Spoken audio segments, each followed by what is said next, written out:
Hai sahabat Story Rahasia, perkenalkan, namaku Kela. Usiaku baru menginjak 35 tahun. Di usia ini, banyak orang bilang aku sedang ada di masa keemasan. Secara kasat mata, hidupku adalah definisi dari kata sempurna. Aku tinggal di sebuah kompleks perumahan yang jalannya begitu mulus dan rimbun dengan pepohonan yang tertata rapi. Rumahku besar, minimalis modern, dan selalu wangi aromaterapi mahal. Suamiku, Arka, dia adalah sosok pria yang diidamkan banyak wanita. Dia mapan, ambisius, dan selalu berpakaian rapi dengan jam tangan bermerek yang melingkar di pergelangan tangannya. Namun ada satu hal yang tidak diketahui orang luar. Arka lebih sering membelai layar ponselnya daripada jemari tanganku.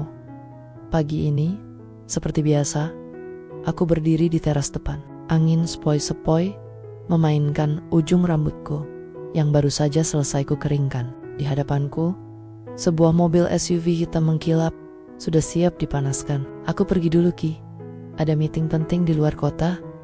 Lanjut main golf sama klien sampai akhir pekan. Kamu baik-baik di rumah ya?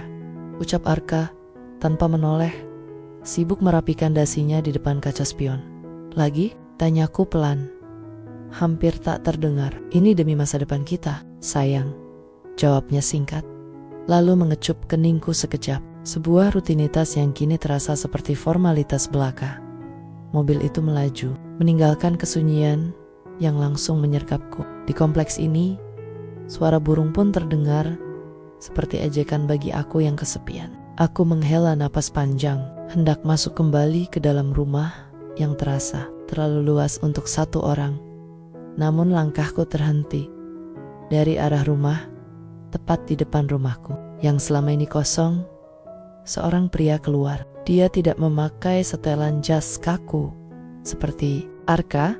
Dia hanya mengenakan kaos polos hitam yang pas di badannya dan celana pendek santai. Namanya Gavin, pria berusia sekitar 36 tahun yang baru pindah 3 hari lalu. Gavin sedang membawa beberapa kardus ke arah tempat sampah. Lalu ia berhenti tepat di tepi pagar rumahnya. Bukan jenis tatapan sekilas yang biasa kuterima dari orang asing, tapi tatapan yang seolah mengerti. Suamimu berangkat lagi? Tanyanya dengan suara bariton yang tenang. Aku tersentak, aku bahkan belum pernah mengobrol dengannya. Iya, urusan kerjaan, jawabku sambil memaksakan senyum tipis. Gavin terdiam sejenak, lalu menyandarkan lengannya di pagar kayu yang membatasi wilayah kami. Rumah sebesar ini pasti terasa sangat sepi kalau cuma ada satu detak jantung di dalamnya. Kalimat itu sederhana, tapi entah kenapa rasanya seperti ada sesuatu yang menghantam dadaku. Bagaimana mungkin seorang pria yang baru kukenal bisa menyuarakan apa yang selama ini kupendam dalam diam? Aku Gavin, ucapnya lagi, kali ini dengan senyum yang terlihat tulus di sudut bibirnya. Kalau butuh bantuan atau sekadar teman bicara supaya rumahmu tidak terlalu sunyi, aku ada di seberang. Aku terpaku di tempatku berdiri. Di bawah sinar matahari pagi, sosok Gavin terlihat begitu nyata. Kontras dengan suamiku yang selalu terasa seperti bayangan yang datang dan pergi. Batas suci di antara rumah kami tetap tegak berdiri.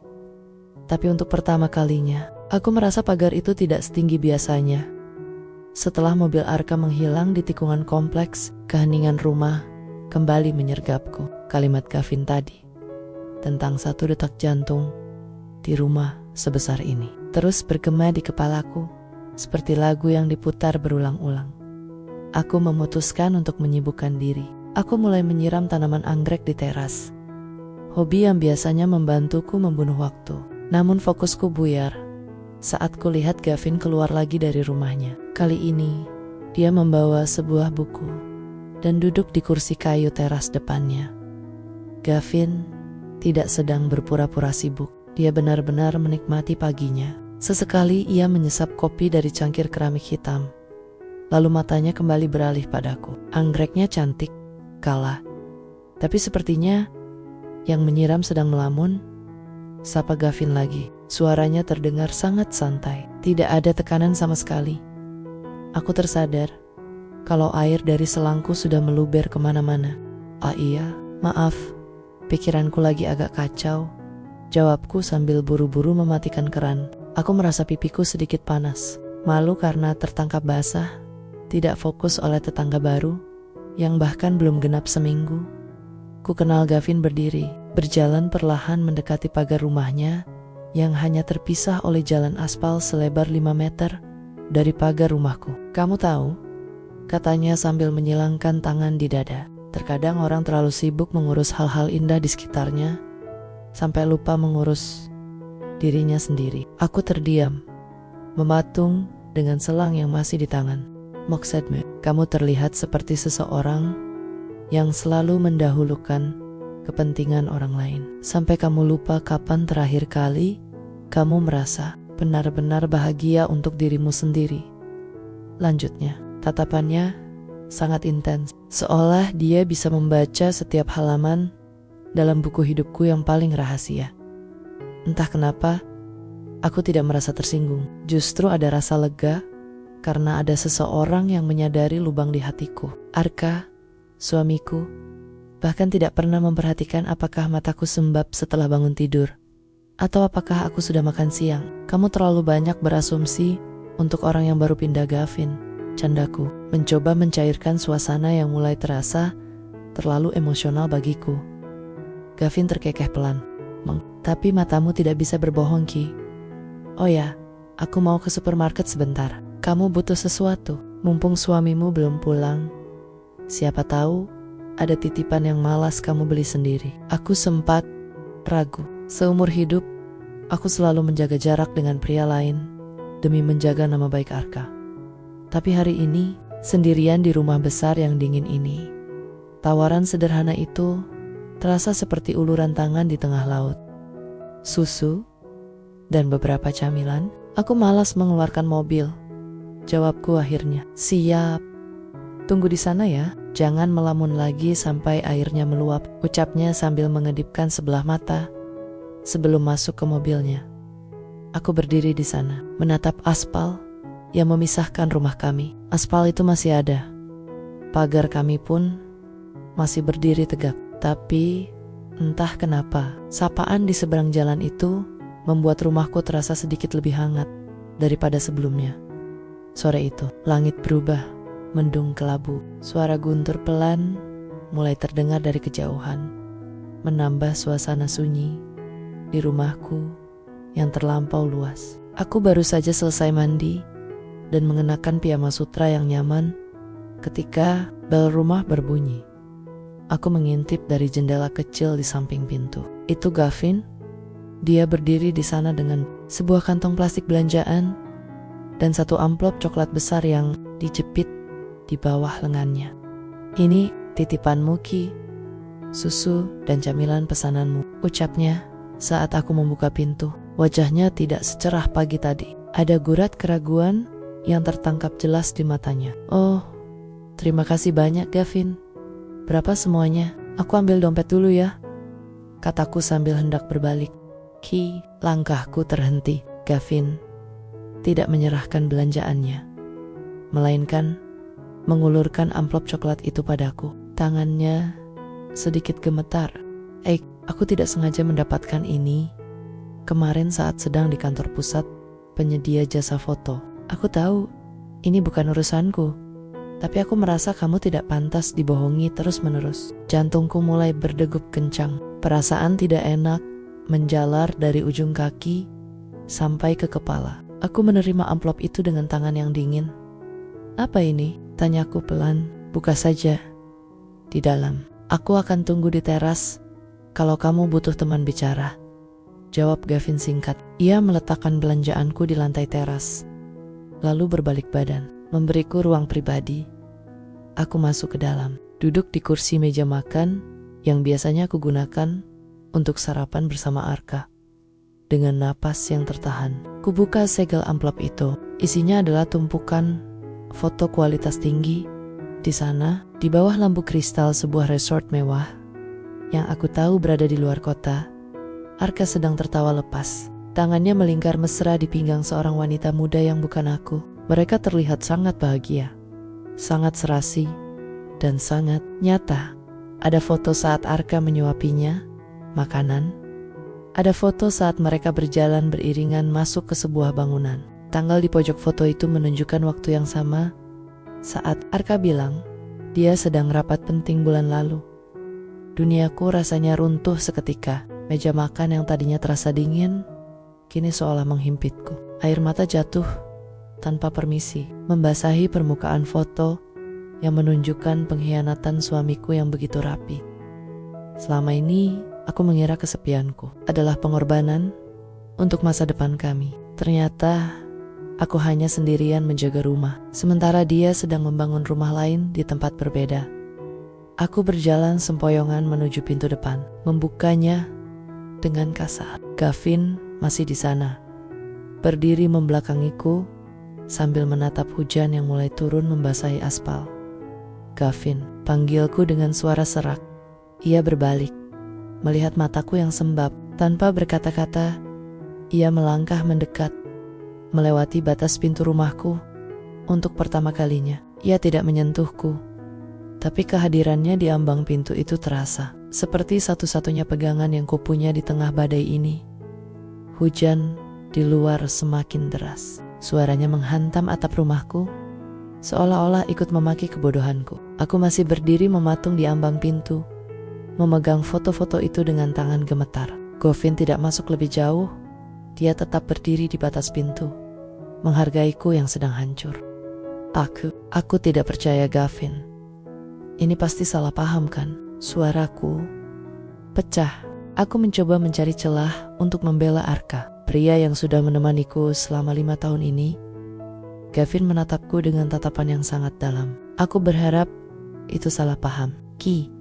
Tapi aku melihat mereka dengan mataku sendiri di resort itu saat aku sedang ada proyek di sana. Itu sebabnya aku mencari tahu siapa fotografernya.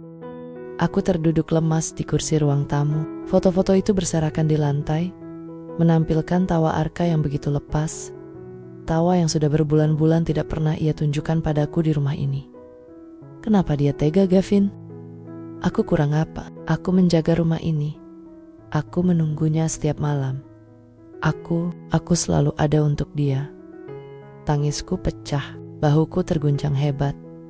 Gavin perlahan mendekat, lalu duduk di sofa yang berseberangan denganku. Dia tidak mencoba menyentuhku. Dia hanya memberikan ruang bagiku untuk menumpahkan segala sesak yang selama ini ku pendam sendirian. Kamu tidak kurang apapun, Ki, ucapnya lembut.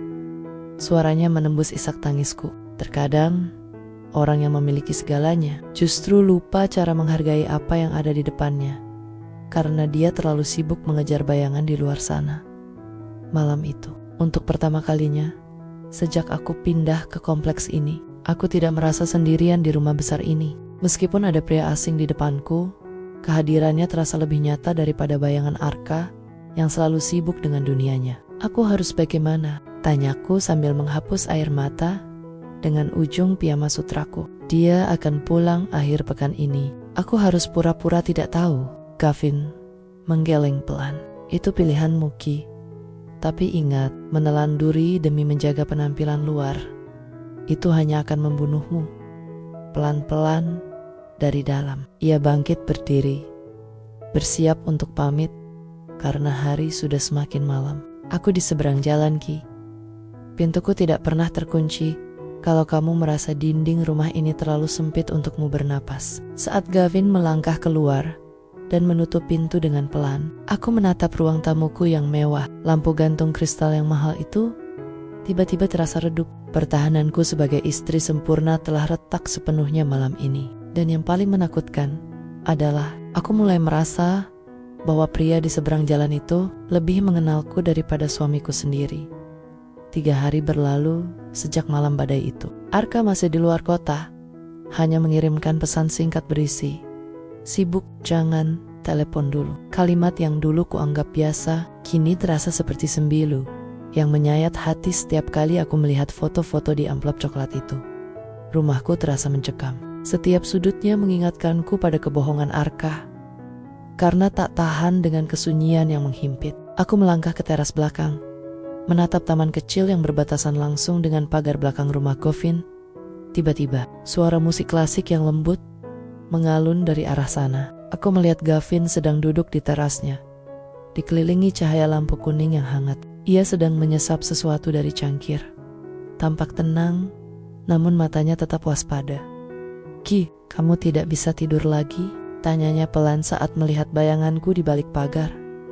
Aku menggeleng lemas. Dinding rumah ini terasa seperti mau runtuh menimpaku Gavin. Gavin berdiri, berjalan mendekat ke pagar kayu yang memisahkan kami. "Jangan biarkan dirimu tenggelam di sana. Kebetulan aku baru saja membuat makan malam sederhana. Kalau kamu tidak keberatan, datanglah. Kita bicara di tempat yang lebih hidup." Aku ragu sejenak. Melangkah ke rumah pria lain saat suami tidak ada adalah hal yang tak pernah terbayangkan olehku. Tapi, melihat rumahku yang gelap dan dingin, kakiku seolah bergerak sendiri. Aku keluar lewat pintu samping dan berjalan menuju rumahnya. Rumah Gavin sangat berbeda. Tidak ada furnitur mahal yang kaku. Semuanya terasa nyaman, penuh dengan buku, lukisan, dan aroma kayu manis yang menenangkan. Ia membimbingku ke sebuah meja kayu kecil di sudut ruangan, ruang pribadinya yang terasa sangat hangat. "Duduklah, Ki. Aku buatkan pasta. Makanlah sedikit. Wajahmu pucat sekali," ucapnya tulus. Saat aku mulai menyuap makanan, Gavin hanya memperhatikanku dengan tatapan yang menghargai. Tidak ada tekanan, tidak ada tuntutan. Untuk pertama kalinya dalam bertahun-tahun, aku merasa menjadi seorang wanita, bukan sekadar pelayan atau hiasan di rumah Arka. "Kenapa kamu baik sekali padaku?" tanyanya pelan, nyaris berbisik. Gavin tersenyum tipis, lalu meletakkan tangannya di atas meja, sangat dekat dengan tanganku, namun tidak menyentuhnya. "Karena aku benci melihat berlian yang disia-siakan di tempat sampah, Ki. Kamu berhak mendapatkan seseorang yang menatapmu seolah kamu adalah satu-satunya hal yang penting di dunia ini." Jantungku berdegup kencang. Di bawah alunan musik dan cahaya temaram ini, batasan antara benar dan salah mulai terasa sangat tipis. Aku tahu aku masih istri Arka, tapi malam ini, di rumah Gavin, aku merasa lebih pulang daripada di rumahku sendiri. Malam itu, waktu seolah berhenti di ruang pribadi Gavin. Aroma kayu manis dan alunan musik lembut membuatku lupa sejenak pada tumpukan foto di dalam amplop coklat itu. Aku merasa aman, sesuatu yang sudah lama hilang dari kamarku sendiri. "Kamu tahu, Ki," Gavin memulai pembicaraan sambil merapikan letak gelas di depan kami. "Hidup itu terlalu singkat untuk dihabiskan dengan menunggu seseorang yang bahkan tidak tahu jalan pulang." Aku menunduk, memainkan ujung piyamaku. "Aku hanya takut, Gavin. Takut salah melangkah. Takut pada apa yang akan dikatakan orang-orang di kompleks ini." Gavin bangkit dari duduknya. Ia berjalan mendekat ke arahku. Aku bisa merasakan kehadirannya yang kuat, namun menenangkan. Perlahan, ia mengulurkan tangan, bukan untuk menggenggamku secara agresif, melainkan hanya untuk merapikan sehelai rambut yang menutupi mataku. Sentuhan jemarinya di keningku terasa seperti sengatan listrik yang halus, lembut, tapi sangat nyata. "Orang lain hanya melihat pagarmu yang indah, tapi aku melihat jiwamu yang layu," bisiknya. Suaranya tepat berada di dekat telingaku, membuat bulu kudukku meremang. "Jangan takut padaku. Takutlah jika kamu terus membiarkan dirimu mati rasa di rumah itu." Tangannya kemudian turun, menyentuh pundakku dengan sangat pelan, memberikan kekuatan yang tidak pernah kudapatkan dari Arka. Di bawah cahaya lampu yang temaram, tatapan mata Gavin seolah mengunci seluruh duniaku. Ada sebuah tarikan magnetis yang sangat kuat, sebuah keinginan untuk dihargai yang kini terpenuhi oleh pria yang berstatus sebagai tetangga ini. Aku mendongak, menatap matanya yang dalam. Untuk sesaat, aku lupa bahwa aku adalah istri orang lain. Aku lupa pada status, pada aturan, dan pada batas-batas suci yang selama ini kujaga dengan ketat. "Gavin, ini salah," bisik. Namun aku tidak menjauhkan pundakku dari sentuhannya. "Yang salah adalah membiarkan wanita sepertimu menangis sendirian setiap malam, Ki," jawabnya pelan. Ia semakin mendekat, hingga aku bisa merasakan hembusan napasnya di pipiku. Batas itu kini bukan lagi pagar kayu yang tinggi, melainkan hanya sisa harga diri yang mulai terkikis oleh perhatian yang luar biasa. Malam itu, di rumah yang seharusnya asing bagiku, aku menyadari bahwa hatiku sudah mulai melakukan perjalanan jauh, meninggalkan Arka dan berlabuh di dermaga yang salah. Sabtu pagi yang tenang mendadak pecah oleh suara deru mobil yang sangat kukenal. Jantungku hampir melompat keluar saat melihat SUV hitam Arka masuk ke garasi. Dia bilang baru akan pulang besok malam. Aku buru-buru merapikan rambut dan mencoba memasang wajah istri yang bahagia, meski rasanya sangat mual. Arka masuk ke rumah dengan wajah segar, membawa tas golf di bahunya, seolah dia adalah pahlawan yang baru pulang berperang. "Hai, serunya sambil mencoba memelukku. Aku mematung. Aroma parfumnya berbeda. Ada jejak wangi manis yang bukan milikku. Cepat sekali pulangnya?" tanyaku dengan suara yang diusahakan tetap stabil. "Iya, urusan cepat beres. Klien senang, aku pun senang," jawabnya santai sambil melempar kunci mobil ke meja. Dia tidak melihat mataku. Dia tidak melihat bahwa aku sedang hancur di depannya. Siangnya, saat Arka sedang mandi, ponselnya yang tergeletak di meja makan bergetar berkali-kali. Biasanya aku tidak pernah berani menyentuhnya, tapi hari ini keberanian itu muncul. Sebuah pesan masuk di layar yang tidak terkunci. "Makasih buat semalam sayang. Hati-hati di jalan pulang ke rumah aslimu." Duniaku berputar. Kalimat itu adalah bukti pemungkas bahwa aku hanyalah pelabuhan cadangan. Sore harinya, saat Arka sedang asyik menonton TV, aku berdiri di balkon lantai atas untuk mencari udara. Di seberang jalan, Gavin sedang mencuci mobilnya. Ia mendongak dan melihatku. Tatapan kami bertemu. Gavin tidak tersenyum. Dia hanya menatapku dengan sorot mata yang seolah bertanya, "Kamu baik-baik saja?" Tiba-tiba, Arka muncul di belakangku dan merangkul pinggangku. "Siapa itu, Ki?" "Tetangga baru." Aku tersentak. "Iya, namanya Gavin." Arka melambaikan tangan dengan gaya angkuhnya, lalu berbisik di telingaku. "Kelihatannya dia orang biasa saja. Jangan terlalu sering mengobrol dengan orang seperti itu. Tidak level dengan kita." Aku hanya bisa terdiam dengan tangan terkepal. Arka tidak tahu bahwa pria biasa yang dia remehkan itu adalah satu-satunya orang yang memegang kepingan hatiku yang dia hancurkan. Di saat Arka sibuk memamerkan level hidupnya, Gavin justru sedang menungguku di balik pagar, siap menjagaku saat aku tak lagi sanggup berpura-pura. Suasana di rumah terasa makin pengap. Arka bersikap seolah dia adalah suami idaman, sibuk bercerita tentang pencapaian bisnisnya sambil menikmati kopi di teras depan. Dia sama sekali tidak sadar bahwa aku sedang menghitung detik demi detik untuk tidak meledak. Tepat saat itu, Gavin keluar untuk menyiram tanaman di halaman rumahnya. Dia hanya mengenakan kaos santai, tapi auranya begitu tenang dan berwibawa.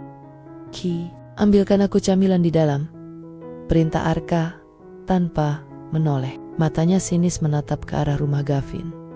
Aku masuk ke dalam, tapi aku tidak langsung mengambil camilan. Aku berdiri di balik tirai jendela, memperhatikan apa yang terjadi di luar. Arka berdiri, berjalan ke pinggir pagar, lalu menyulut rokoknya dengan gaya angkuh. "Hei," teriak Arka pada Gavin. Gavin mematikan keran airnya. Ia berdiri tegak, menatap Arka dengan tatapan datar, namun sangat dalam. "Ya," jawabnya, singkat. "Saya dengar kamu sering menyapa istri saya kalau saya sedang tidak ada." Maklum, istri saya memang ramah pada siapa saja, bahkan pada orang baru seperti kamu, ucap Arka dengan nada merendahkan yang sangat kentara. Gavin tidak terpancing. Dia justru tersenyum tipis, jenis senyuman yang membuat Arka terlihat kerdil. "Istrimu bukan hanya ramah, Arka.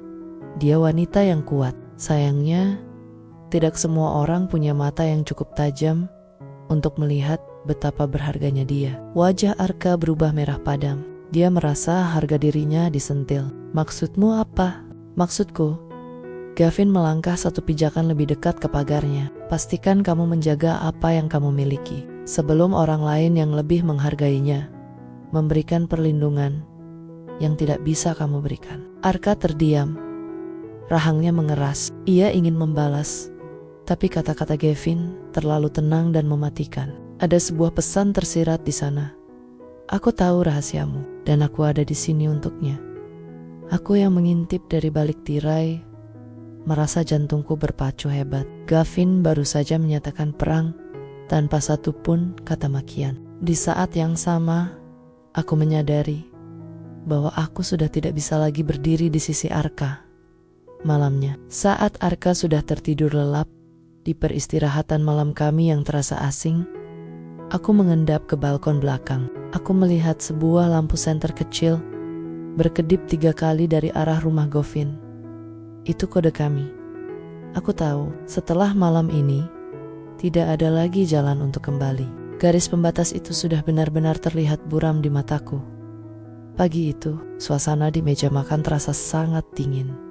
Jauh lebih dingin daripada pendingin ruangan yang sedang menyala. Arka sedang sibuk dengan tabletnya, mengunyah roti panggang, tanpa sedikit pun melihat ke arahku. Begini, aku hanya bagian dari furnitur rumah yang harus selalu ada di sana. Aku meletakkan amplop coklat itu tepat di atas tabletnya. Kasar, dan tiba-tiba, "Apa-apaan ini, Ki?" tanya Arka. Keningnya berkerut kesal. "Bu kesal, anggap itu menu sarapan spesial dariku," jawabku dengan suara yang jauh lebih tenang dari yang kukira. Aku sudah lelah menangis. Rasa sakitku telah berubah menjadi kekuatan yang beku. Arka membuka amplop itu. Saat foto pertama keluar, tangannya langsung kaku. Wajahnya yang tadi terlihat angkuh mendadak pucat pasi. Dia membalik foto satu persatu dengan cepat, mencoba mencari kata-kata untuk mengelak. Ini cuma salah paham, Ki. Ini rekan bisnis. Kita cuma rekan bisnis, tidak saling memegang pinggang seperti itu di resort. Arka, rekan bisnis tidak mengirim pesan makasih buat semalam ke ponselmu, potongku tajam. Aku berdiri, menatapnya lurus-lurus. Selama ini aku diam, bukan karena aku bodoh. Aku diam karena aku mencoba memberi kita kesempatan. Tapi ternyata kamu memang tidak layak mendapatkan itu. Arka membanting foto-foto itu ke meja. Siapa yang kasih ini? Siapa yang berani memata-matai aku? Tetangga sebelah itu kan? Siapa namanya? Gavin? Kamu selingkuh sama dia. Aku tertawa hambar. Lucu ya? Setelah semua yang kamu lakukan, kamu masih mencoba menyalahkanku. Gavin tidak memberikan apapun kecuali kebenaran. Dia melihat apa yang tidak ingin aku lihat. Kamu jangan berani-berani keluar dari rumah ini kala. Arka berdiri, mencoba mengintimidasi dengan tinggi badannya. Aku tidak mundur selangkah pun. Rumah ini sudah lama kosong. Arka, sejak kamu memutuskan untuk berbagi hati dengan orang lain, rumah ini cuma jadi penjara buatku. Aku berbalik, mengabaikan seruannya yang mulai kalap. Aku berjalan menuju pintu depan, tanpa membawa apapun kecuali harga diriku. Saat pintu terbuka, aku melihat Gavin sudah berdiri di depan gerbang rumahnya. Dia tidak mendekat.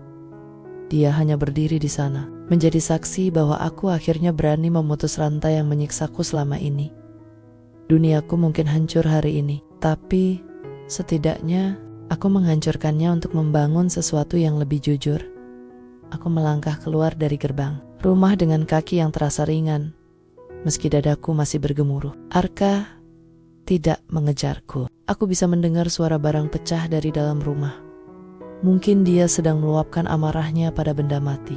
Takinnya, kehilangan aku mungkin hanya berarti kehilangan pajangan terbaik di etalase hidupnya. Gavin berjalan menyeberangi aspal, mendekatiku dengan langkah tenang. Dia tidak langsung memelukku, seolah tahu bahwa saat ini aku butuh ruang untuk menghirup udara bebas. Kamu melakukannya, ucapnya lirih. Ada nada bangga dalam suaranya. Aku melakukannya, Gavin. Tapi sekarang aku tidak tahu harus kemana, jawabku sambil menatap tas kecil di tanganku. Aku tidak membawa banyak pakaian, hanya barang-barang yang benar-benar berarti bagiku. Gavin mengambil tas itu dari tanganku. Kamu tidak perlu kemana-mana yang membuatmu merasa terancam. Aku sudah pesankan tempat yang aman untukmu. Bukan di rumahku, dan bukan di tempat yang bisa ditemukan Arka dengan mudah. Aku menatapnya, tidak percaya. Kenapa kamu melakukan ini semua? Kamu bahkan tidak mengenalku sebulan yang lalu. Gavin terdiam sejenak, menatap rumah mewah di belakangku yang kini terasa seperti monumen kegagalan. Karena aku tahu rasanya dikhianati, Ki, dan aku bersumpah, jika aku melihat orang lain mengalami hal yang sama, aku tidak akan membiarkan mereka berjuang sendirian. Sepanjang perjalanan menuju tempat menginapku yang baru, Gavin terus mengajakku bicara tentang hal-hal ringan. Dia bercerita tentang hobinya memotret dan impiannya membuka galeri kecil. Dia tidak sedikit pun membahas tentang Arka atau foto-foto itu lagi. Dia ingin aku fokus pada diriku sendiri. Sesampainya di sebuah apartemen kecil, namun sangat cantik dan nyaman, Gavin menyerahkan kuncinya padaku. Istirahatlah, Q. Ini adalah malam pertama dari sisa hidupmu yang baru. Jangan pikirkan apapun selain dirimu sendiri. Saat dia hendak pergi, aku memegang lengannya. Gavin, terima kasih sudah menjadi pengingat bahwa aku masih berharga. Gavin tersenyum. Kali ini senyumnya terasa sangat hangat sampai ke mataku. Kamu selalu berharga, Ki. Hanya saja, kamu baru saja bangun dari mimpi buruk untuk menyadarinya. Malam itu, di tempat yang baru, aku tidur dengan nyenyak tanpa suara langkah kaki Arka yang biasanya memicu kecemasanku. Aku mulai melepaskan belenggu itu satu persatu. Meski aku tahu, ujian yang sebenarnya baru akan dimulai besok. Bulan-bulan pertama setelah keputusanku keluar dari rumah itu tidaklah mudah. Namun, apartemen kecil yang dicarikan Gavin benar-benar menjadi saksi bisu transformasiku. Aku mulai bekerja kembali di sebuah agensi desain. Sesuatu yang dulu Arka minta aku tinggalkan karena dia ingin aku fokus di rumah. Ternyata, memiliki penghasilan sendiri dan kesibukan yang berarti adalah obat terbaik untuk hati yang patah. Gavin, dia tetap menjadi sosok yang konsisten. Dia tidak memaksaku untuk langsung menjalin hubungan. Dia menghargai waktuku untuk menyembuhkan diri. Kami sering bertemu di akhir pekan, hanya untuk sekadar berjalan-jalan di taman atau duduk di kafe sambil membahas buku yang sedang kami baca. Suatu sore, Arka muncul di kantorku. Penampilannya tidak serapi dulu, matanya kuyu, dan dia terlihat kehilangan arah. Ki, kembalilah. Rumah itu terasa sangat kosong. Aku sudah memutuskan hubungan dengan wanita itu. Aku menyesal, ucapnya dengan nada memohon yang dulu mungkin akan membuatku luluh.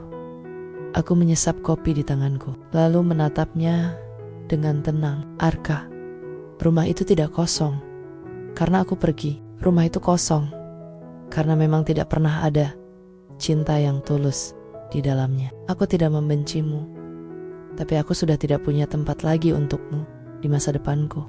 Aku terdiam. Dia melihatku bukan lagi sebagai istri yang penurut dan lemah, melainkan sebagai wanita mandiri yang punya kendali penuh atas hidupnya sendiri. Akhirnya, dia menyerahkan dokumen perceraian yang sudah aku ajukan. Dia pergi tanpa kata-kata lagi, dan untuk pertama kalinya, aku tidak merasa sedih sama sekali. Sore itu, setelah Arka pergi, aku berjalan keluar kantor dan melihat mobil Gavin sudah terparkir di seberang jalan. Dia bersandar di sana, menungguku seperti yang selalu dia lakukan beberapa bulan terakhir ini. Sudah selesai? Tanyanya lembut saat aku mendekat. Sudah, Gavin.